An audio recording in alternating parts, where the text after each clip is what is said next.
गत 14/3/2024 रे आम नारायणपाटना थाना अंतर्गत तय गुमांडी पंचायत जड़े पूर्वतन सरपंच सिंगुलु ताड़िंगी को हत्या कर देथिले। तांको मध्य निर्मम भावे हत्या करिकी जो थिले अभियुक्त माने सेमाने तांको गोटे गातरे पोती देथिले। तो सेही घटना आम छानबीन स्टार्ट करथिलु। से समय रे टिके हमकु वाई विटनेस की मिली नथिले।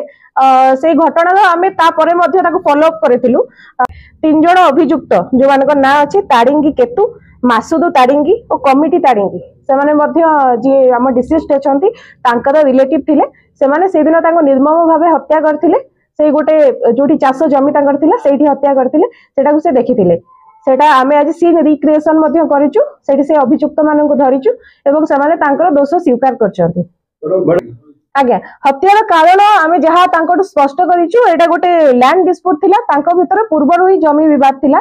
सेमाने निजर भितर संपर्क थिले एवं आगरु तांको भितर जमी विवाद लागि रहिथिला। एटा टूटी नथिला तेणु करी सेटा को केंद्र करिकी सेमाने तांको निर्मम भावे हत्या कर दिथि। 201 और 34 आईपीसी लागि जे जेतो एटा पूर्वर केस थिला तो आईपीसी रे रुजु हितिला। आमे सेइथिरे मध्य फॉरवर्ड करूछु। अभियुक्त कोन अस्त्र व्यवहार कर हां अभियुक्त मानठू से जो पत्थर छेची की निर्मम भावे हत्या कर देथिला। आमे से पत्थर को रिकवरी करछु। से पत्थर रे मध्य ब्लड लागि छे डिसीज कर सेटा मध्य आमे सीज करछु। तांकर वेयरिंग अपीयरेंस मध्य आमे सीज करछु। प्लस आम पाखरे स्टेटमेंट अछि जे आई विटनेस छन्ते तांकर स्टेटमेंट अछि। ए सब एविडेंस को भित्ति करी कि आमे तांको आज कोर्ट फॉरवर्ड करछु। गत 14/3/2024 रे आम नारायणपाटना थाना अंतर्गत तय गुमांडी पंचायत जड़े पूर्वतन सरपंच सिंगुलु ताड़िंगी को हत्या कर देथिले।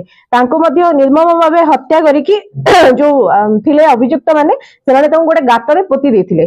तो सेही घटना आम छानबीन स्टार्ट करथिलु। से समय रे टिके हमकु वाई विटनेस की मिली नथिले। से घटना आम तापरे मध्य ताको फॉलो अप करथिलु।